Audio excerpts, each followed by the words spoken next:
আসসালামু আলাইকুম সকল ভাই বোনেরা, কেমন আছেন? আশা করি সবাই ভালো আছেন।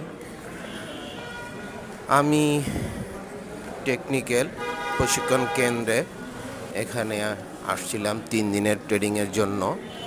আজ আমাদের শেষ দিন। তো শেষ দিনে কোরিয়ানরা অডিটে আসলো।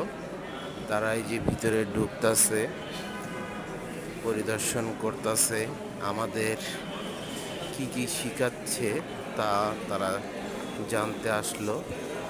যারা প্রবাসে যাবেন তাদেরকে 3 দিনের ট্রেনিং দিতে হবে। সেখানে অনেক কিছু শিখায়, কিভাবে প্রবাসে জীবনযাপন করবেন, দালালের হাতে যাতে না পড়েন সেটাই শিখায়।